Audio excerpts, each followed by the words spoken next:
जम्मू कश्मीर के पुलवामा मंतीपुरा इलाके में आतंकियों ने कायराना करतूत को अंजाम दिया। सीआरपीएफ की टुकड़ी पर किए गए हमले में 40 जवान शहीद हो गए और कई जवान घायल हो गए। पूरी प्लानिंग के साथ काफिले के रास्ते में एक कार में विस्फोट के जरिए हमला किया गया, जिसकी चपेट में सीआरपीएफ के काफिले की एक बस आ गई। जानकारी के मुताबिक सड़क किनारे एक गाड़ी में आईईडी प्लांट किया गया था। जैश ए मोहम्मद के आदिल अहमद ने आतंकी हमले की जिम्मेदारी ली है और ये अटैक के बाद आतंकियों का दूसरा बड़ा हमला है। खुफिया एजेंसियों ने 7 दिन पहले इसे लेकर अलर्ट जारी किया था। सुरक्षा बलों के डिप्लॉयमेंट और रास्ते में हमले को लेकर अलर्ट था। सूत्रों से मिली जानकारी के मुताबिक दिसंबर में जैश ए मोहम्मद का कमांडर अब्दुल रशीद गाजी घाटी में दाखिल हुआ था। गाजी अफगानिस्तान में तालिबानों के साथ लड़ाई लड़ने के साथ साथ पीओके में जैश के कैंप में चीफ इंस्ट्रक्टर भी रह चुका है और वही इस हमले का मास्टरमाइंड है। कश्मीर में आतंकियों के सफाई से पाकिस्तान में बैठा आतंक का आका मौलाना मसूद अजहर परेशान था। हाल ही में सुरक्षा बलों ने जैश आतंकी उस्मान और तलहा रशीद को मुठभेड़ में मार गिराया था। बताया जा रहा है कि इन दोनों की मौत का बदला लेने के लिए जैश ने यह हमला किया। पुलवामा में गुरुवार को हुए आतंकी हमले को लेकर सुरक्षा बैठक के लिए आज गृह मंत्री राजनाथ सिंह पुलवामा जाएंगे। इससे पहले शुक्रवार को राजनाथ सिंह ने कहा था कि वो देश के लोगों को भरोसा देते हैं कि इसका करारा जवाब दिया जाएगा।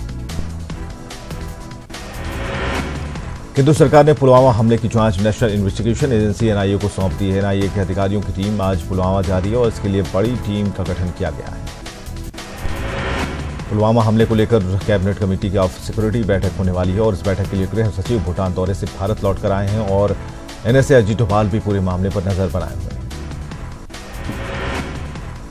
जम्मू कश्मीर के राज्यपाल सत्यपाल मलिक ने पुलवामा में हुए आतंकी हमले के बाद सुरक्षा बलों को तत्काल प्रभाव से निगरानी बढ़ाने के निर्देश दिए हैं। इसके साथ ही साउथ कश्मीर में इंटरनेट सेवा अस्थायी रूप से बंद कर दी गई है। श्रीनगर में इंटरनेट की स्पीड घटाकर 2G कर दी गई है। पुलवामा में हुए आतंकी हमले में बिहार के भागलपुर के जवान रतन कुमार ठाकुर भी शहीद हो गए। रतन की शहादत पर परिवार में मायूसी है। पत्नी गर्भवती है, लेकिन उन्हें इस अनहोनी की भनक तक नहीं है। पिता की आंखें पर बस ही छलक उठती हैं। पुलवामा में हुए आतंकी हमले में पटना के तारागढ़ के जवान संजय कुमार सिन्हा भी शहीद हो गए। संजय 177वीं बटालियन में तैनात थे। 8 फरवरी को ही संजय छुट्टी के बाद परिजनों से विदा लेकर ड्यूटी पर गए थे। संजय के परिवार में उनकी पत्नी, 2 बेटी, 1 बेटा हैं। बड़ी बेटी की शादी की तैयारियों को लेकर वो घर आने वाले थे। संजय के छोटे भाई शंकर सिंह भी सीआरपीएफ में बिहार शरीफ में तैनात हैं। शहादत की खबर सुनते ही घर में कोहराम मचा है। पुलवामा आत्मघाती हमले में झारखंड का लाल शहीद हो गया। कुमला के विजय सोरेंग की शहादत से पूरा परिवार गम में डूब गया है। विजय सोरेंग 1 हफ्ते पहले ही छुट्टी से लौटकर ड्यूटी ज्वाइन किया था। पुलवामा में आतंकी हमले में राजस्थान के 5 जवान शहीद हुए हैं। कोटा के हेमराज मीणा, शाहपुर के रोहिताश, धौलपुर के भागीरथ, राजसमंद के नारायण गुर्जर और भरतपुर के जीतराम ने अपनी कुर्बानी दी। पुलवामा आतंकी हमले में मध्य प्रदेश के जबलपुर का लाल शहीद हो गया। सिहोरा के खुदावल के अश्विनी कुमार काची हमले में शहीद हो गए। अश्विनी अपने परिवार में सबसे छोटे थे। इस हमले में यूपी के भी 6 जवान शहीद हुए हैं। आतंकियों की इस कायराना हरकत से शहीद के परिवार वालों पर गम का पहाड़ टूटा है। सभी ने सरकार से सिर के बदले सिर लाने की मांग की है। पुलवामा हमले की पीएम मोदी ने कड़े शब्दों में निंदा की है। पीएम मोदी ने ट्वीट कर लिखा है कि पुलवामा में सीआरपीएफ जवानों पर हमला घिनौना है। वे इसकी कड़ी निंदा करते हैं। जवानों का बलिदान बेकार नहीं जाएगा। शहीदों के परिवार के साथ पूरा देश खड़ा है। केंद्रीय गृह मंत्री राजनाथ सिंह ने कहा है कि इस घटना के पीछे पाकिस्तान समर्थित आतंकी संगठन जैश ए मोहम्मद का हाथ है। उन्होंने देश के लोगों को यह आश्वस्त किया कि इसका कड़ा जवाब दिया जाएगा। हमले की सभी विपक्षी दलों ने निंदा की है। कांग्रेस अध्यक्ष राहुल गांधी ने ट्वीट कर शोक व्यक्त किया, तो वहीं पार्टी महासचिव प्रियंका गांधी ने जवानों की शहादत पर 2 मिनट का मौन रखा। यूपीए अध्यक्ष सोनिया गांधी ने पुलवामा आतंकी हमले पर कहा कि मैं जम्मू कश्मीर में सीआरपीएफ के काफिले पर हुए नृशंस हमले से स्तब्ध हूं और गुस्से में हूं। हमारे बहादुर जवान निस्वार्थ भावना से देश की सेवा करते हुए शहीद हुए हैं। उनकी शहादत भुलाई नहीं जाएगी। पुलवामा में आतंकी हमले पर केंद्रीय मंत्री रामविलास पासवान ने कड़े शब्दों में निंदा की और शहीद जवानों को नमन करते हुए उनके परिवार के प्रति गहरी संवेदना जताई है। साथ ही रामविलास पासवान ने कहा कि केंद्र सरकार ने इस हमले को बहुत ही गंभीरता से लिया है। जम्मू कश्मीर के अवंतीपोरा में हुए आतंकी हमले पर सीएम त्रिवेंद्र रावत ने गहरा दुख जताया। मुख्यमंत्री ने इसे कायराना हरकत करार दिया और कहा कि दुख की घड़ी में देश जवान के साथ खड़ा है। सीएम योगी ने भी आतंकी हमले पर बयान दिया। उन्होंने कहा कि जवानों का बलिदान व्यर्थ नहीं जाएगा। आरएसएस प्रमुख मोहन भागवत ने भी इस हमले की कड़ी शब्दों में निंदा की। मोहन भागवत ने हमले पर कार्रवाई करने की मांग की है। कश्मीर अटैक के बाद लखनऊ में कांग्रेस महासचिव प्रियंका गांधी ने अपनी प्रेस कॉन्फ्रेंस रद्द कर दी। प्रियंका ने शहीदों को श्रद्धांजलि देने के लिए 2 मिनट का मौन रखा। इस दौरान प्रियंका गांधी ने हमले पर दुख जताया, साथ ही कहा कि पूरा देश शहीदों के परिवार वालों के साथ कंधे से कंधा मिलाकर खड़ा है। पुलवामा में आतंकी हमले को लेकर मधेपुरा सांसद पप्पू यादव ने आक्रोश जताया। उन्होंने कहा कि आतंकियों के खिलाफ सरकार को कड़े कदम उठाने चाहिए और मुंहतोड़ जवाब देना चाहिए। आतंकी हमले की चौतरफा निंदा की जा रही है। बीजेपी सांसद सुनील सिंह ने भी इस घटना की निंदा करते हुए कहा कि केंद्र सरकार पहले भी मुंहतोड़ जवाब देती रही है और इस बार भी हमारी सेना पीछे नहीं रहेगी। पुलवामा में आतंकी हमले में शहीद हुए सीआरपीएफ के जवानों को लेकर देश भर में उबाल है। मुंबई में भीम आर्मी ने प्रदर्शन किया और पाकिस्तान के खिलाफ नारे लगाए। भीम आर्मी के समर्थकों ने रात भर प्रदर्शन किया। पुलवामा में सीआरपीएफ की टुकड़ी पर हमले की शिवसेना ने कड़ी निंदा की है। शिवसेना समर्थकों ने कल शाम जोरदार प्रदर्शन किया और पाकिस्तान मुर्दाबाद के नारे लगाए। जगह जगह विरोध में पुतले भी फूंके गए। पुलवामा में हुए आतंकी हमले से गुस्साए लोगों ने बाड़मेर में पाकिस्तान के प्रधानमंत्री इमरान खान का पुतला फूंका और पाकिस्तान के खिलाफ नारेबाजी की। बगहा में जम्मू कश्मीर के पुलवामा में शहीद हुए जवानों को श्रद्धांजलि दी गई। युवाओं ने कैंडल मार्च निकालकर जवानों को श्रद्धांजलि दी। साथ ही सामाजिक संगठनों ने 2 मिनट का मौन रखा। वहीं आतंकियों के खिलाफ कठोर कदम उठाने की मांग की। पुलवामा में शहीद जवानों के लिए एलजेपी ने कारगिल चौक पर श्रद्धांजलि सभा का आयोजन किया। कैंडल जलाकर जवानों को श्रद्धांजलि दी गई। वहीं पाकिस्तान विरोधी नारे लगाए गए। पुलवामा में हुए आतंकी हमले में शहीद सीआरपीएफ जवानों को श्रद्धांजलि देने के लिए राजधानी रांची में कैंडल मार्च निकाला गया। इस दौरान युवाओं ने सरकार से कड़े कदम उठाते हुए इस हमले का बदला लेने की मांग की। आतंकी हमले के विरोध में भोपाल में भी भाजपा कार्यकर्ताओं ने प्रदर्शन किया और पाकिस्तान विरोधी नारे लगाए। भाजपा कार्यकर्ताओं ने घटना की निंदा करते हुए पाकिस्तान का पुतला फूंका। दिल्ली में पुलवामा आतंकी हमले में शहीद हुए जवानों को लोगों ने श्रद्धांजलि दी। शहीद स्मारक में कैंडल जलाकर नम आंखों से उन्हें श्रद्धांजलि दी गई। इस मौके पर एबीवीपी और कांग्रेस सेवा दल के कार्यकर्ता समेत नागरिकों ने शहीद जवानों को श्रद्धांजलि दी। शाहजहांपुर में आतंकी हमले में मारे गए शहीदों के प्रति लोगों ने संवेदनाएं व्यक्त की हैं। नगर निगम के शहीद द्वार पर लोगों ने शहीदों को नम आंखों से श्रद्धांजलि अर्पित की। फिरोजाबाद में भी कई सामाजिक संगठनों ने हमले की निंदा की। कैंडल मार्च निकालकर शहीद जवानों को श्रद्धांजलि अर्पित की और साथ ही नापाक हरकत का मुंहतोड़ जवाब देने की मांग की। मुजफ्फरपुर में बेखौफ लुटेरों ने एक माइक्रो फाइनेंस कंपनी के दफ्तर में घुसकर 9 लाख रुपए लूट लिए। वारदात को अंजाम देने के बाद लुटेरे बाइक पर सवार होकर फरार हो गए। घटना अहियापुर थाने के 0 माइल के पास की है। गया में दिन दहाड़े बदमाशों की गुंडागर्दी देखने को मिली है। बदमाशों ने स्कूल में घुसकर मारपीट की है। पूरी वारदात स्कूल में लगे सीसीटीवी कैमरे में कैद हो गई। वहीं पुलिस ने मामले पर कार्रवाई करते हुए सीसीटीवी फुटेज के आधार पर एक युवक को गिरफ्तार किया है। पटना में बैंक अधिकारी पर बाइक सवार अपराधियों ने जानलेवा हमला किया है। घटना गमकुआ थाने के भूतनाथ रोड की है, जहां बैंक में अधिकारी विकास कुमार घर लौट रहे थे। उसी दौरान बाइक सवार 3 अपराधियों ने उन पर हमला कर दिया।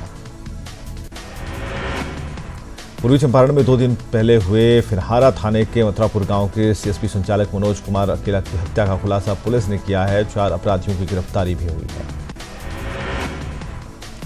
समस्तीपुर में हत्या के 2 मामले सामने आए हैं। पहली वारदात वारिसगंज थाना क्षेत्र के कसूर गांव की है, जहां मामूली विवाद में एक बुजुर्ग की पीटकर हत्या कर दी गई। जबकि दूसरा मामला विभूतिपुर थाना क्षेत्र के मंदा चौर का है, जहां अपराधियों ने एक मवेशी कारोबारी की हत्या कर दी। निमुई के सिकंदरा थाना इलाके के ईटा सागर गांव में देर शाम 2 पक्षों के बीच आपसी विवाद को लेकर खून खराबा हुआ। इस झड़प में गोली लगने से एक शख्स घायल हो गया। पुलिस ने दोनों गुटों के 1 दर्जन लोगों को हिरासत में लिया है।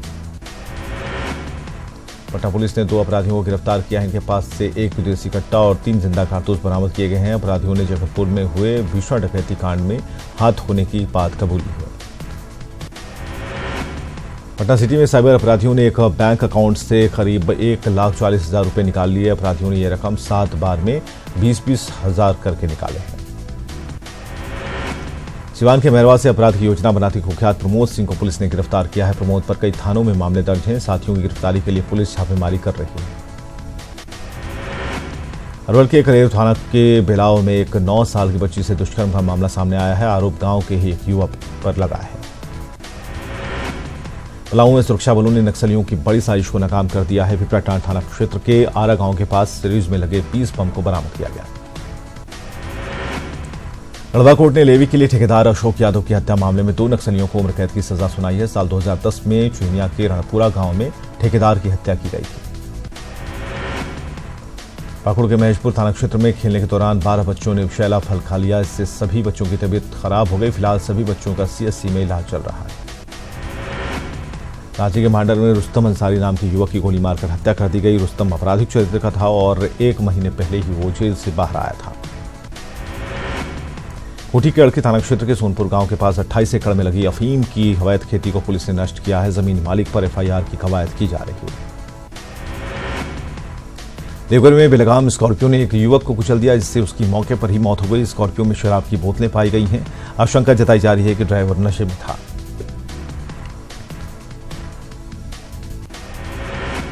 सरायकेला पुलिस ने साधुचरण महतो नाम के युवक की हत्या की गुत्थी सुलझा ली है। पुलिस की माने तो आपसी विवाद में ही पिता ने साधुचरण की हत्या की थी। गढ़वा में वैध रूप से चल रहे 10 अल्ट्रासाउंड सेंटर को स्वास्थ्य विभाग की टीम ने सील कर दिया है। इन केंद्रों पर लिंग जांच की शिकायत मिली थी। कोटा में बिहार से सटे गांवों में बर्ड फ्लू का प्रकोप बढ़ गया है। दिल्ली से आई टीम ने मेहरमा के कई गांवों के पोल्ट्री फार्म में मुर्गियों को मारने का काम शुरू कर दिया है। धनबाद कोर्ट ने नाबालिग से गैंगरेप के 2 दोषियों को 20-20 साल की सजा सुनाई है। साथ ही 25-25 हजार का जुर्माना लगाया है। गोड्डा के मुफस्सिल थाना पुलिस ने लिंगराटी से 6 जुआरियों को गिरफ्तार किया है। इनके पास से 97,000 कैश, 5 मोबाइल और 7 बाइक बरामद की गई है।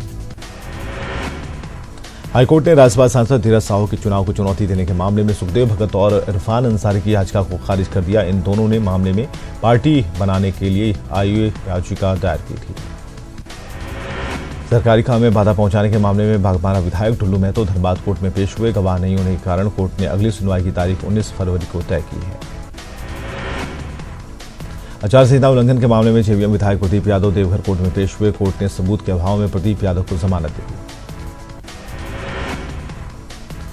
रांची में सीएम आवास पर देर शाम तक बीजेपी कोर कमेटी की बैठक हुई। बीजेपी के राष्ट्रीय महामंत्री रामलाल ने नेतृत्व में हुई इस बैठक में लोकसभा चुनाव को लेकर पार्टी की रणनीति बनाई गई और साथ ही चुनाव से पहले संगठन के कार्यक्रमों का ब्यौरा लिया गया। रघुवर कैबिनेट की बैठक में कुल 24 प्रस्तावों पर मुहर लगी। इसमें गरीब सवर्णों के 10% आरक्षण के प्रारूप को मंजूरी, अचल संपत्ति का मापदंड निर्धारण, मुख्यमंत्री कृषि आशीर्वाद योजना को लागू करने के प्रारूप को मंजूरी के अलावा देवघर, गोड्डा और धनबाद में एक ओपी खोलने के प्रस्ताव भी है। झारखंड मुक्ति मोर्चा के कार्यकारी अध्यक्ष हेमंत सोरेन का आदिवासियों को लेकर दिए गए बयान का झारखंड अनुसूचित जाति आयोग के अध्यक्ष ने पलटवार किया। अध्यक्ष शिवधारी राम ने कहा कि आदिवासी अब होशियार हो गए हैं। वे जानते हैं कि हेमंत सोरेन ने ये बयान वोट के लिए दिया है। स्वास्थ्य क्षेत्र की समस्या को लेकर झारखंड कांग्रेस आंदोलन करने जा रही है। आज कांग्रेस भवन में झारखंड कांग्रेस चिकित्सा प्रकोष्ठ की बैठक आयोजित की गई और बैठक में प्रदेश अध्यक्ष डॉक्टर अजय कुमार ने राज्य में लचर स्वास्थ्य व्यवस्था पर चिंता जाहिर की। संघर्ष यात्रा के चौथे चरण में जेवीएम के कार्यकारी अध्यक्ष धनबाद पहुंचे, जहां कार्यकर्ताओं ने स्वागत किया। हेमंत सोरेन ने कहा कि 2019 के लिए महागठबंधन की तैयारी पूरी है और जनता का मूड भी महागठबंधन के पक्ष में है। 21 फरवरी को जेवीएम की संघर्ष यात्रा जामताड़ा पहुंचेगी। इस दौरान हिजाम, जामताड़ा और नारायणपुर समेत आधा दर्जन जगहों पर हेमंत की सभा होनी है। पटना साहिब स्टेशन पर स्थित राजकीय रेल थाना महज 2 कमरों में चल रहा है। कमरे में ऑफिशियल काम होते हैं, वहीं दूसरे कमरे में जीआरपी के जवानों ने अपना रैन बसेरा बसाया है। थाने में हाजत की व्यवस्था नहीं होने से कैदियों को जहां आए दिन भागने की आशंका बनी रहती है। बेतिया में बिजली से छोटे बच्चों की मौत का सिलसिला जारी है। योगापट्टी प्रखंड ज्यादा प्रभावित है। अब तक 7 बच्चों की मौत हो चुकी है। 110 बच्चों में बीमारी की पुष्टि हुई है। मोतिहारी के तुरकौलिया प्रखंड के उत्तरी शंकरसरिया पंचायत के वार्ड संख्या 9 में जल नल योजना का उद्घाटन बीडीओ और वार्ड सदस्य ने किया। यह राज्य की पहली पंचायत है जिसमें मात्र 9 महीने के भीतर जलमीनार तैयार कर 210 घरों में नल का जल योजना शुरू की गई है। कैमूर के महमूदगंज के पास एक ट्रक का कुल्ला टूट गया। इससे गाड़ियों की लंबी कतार लग गई। 5 घंटे बाद जाम हटाया जा सका। देश के प्राचीन जिले में से एक पूर्णिया जिले का 250वां स्थापना दिवस धूमधाम से मनाया जा रहा है और इस मौके पर कला भवन में जिला स्थापना दिवस का मुख्य समारोह मनाया गया। पटना के आईजीआईएमएस में दीक्षांत समारोह मनाया गया। समारोह में राज्यपाल लालजी टंडन, स्वास्थ्य मंत्री मंगल पांडे और स्वास्थ्य विभाग के प्रधान सचिव ने शिरकत की। इस मौके पर राज्यपाल और स्वास्थ्य मंत्री ने नर्सिंग कॉलेज बिल्डिंग का उद्घाटन किया। खूंटी में मंत्री नीलकंठ सिंह मुंडा ने आंगनबाड़ी से तुपुताना तक 36 किलोमीटर लंबी बाईपास सड़क का शिलान्यास किया और इस रोड के बनने से रांची से आंगनबाड़ी की दूरी 12 किलोमीटर कम हो जाएगी। प्रस्तावित देवघर अल्ट्रा पावर प्लांट को लेकर पावर फाइनेंस कॉर्पोरेशन की 8 सदस्यीय टीम ने डीसी से मुलाकात की। डीसी ने कहा कि प्लांट के लिए जगह चिन्हित करने के बाद आगे की कार्रवाई होगी। पलामू डीसी ने प्रेस कॉन्फ्रेंस कर पीएम कृषि सम्मान योजना के बारे में जानकारी दी। उन्होंने कहा कि 2 हेक्टेयर तक जमीन वाले किसानों को 6,000 रुपए मिलेंगे। सरायकेला के इचवागढ़ प्रखंड और अंचल कार्यालय का कुल्हान आयुक्त ने निरीक्षण किया। इस दौरान उन्होंने अंचल कर्मियों की कार्य संस्कृति पर नाराजगी जाहिर की। सेवा स्थायीकरण की मांग को लेकर पंचायत सचिवालय ने स्वयंसेवकों ने राज्य भवन के सामने धरना दिया। मांगे पूरी नहीं होने तक आंदोलन जारी रखने की बात कही। प्राचार्य श्री 108 विराग सागर जी महाराज के नेतृत्व में जैन संतों का दल सरायकेला पहुंचा। ये लोग राष्ट्र कल्याण के लिए लोगों को जागरूक कर रहे हैं।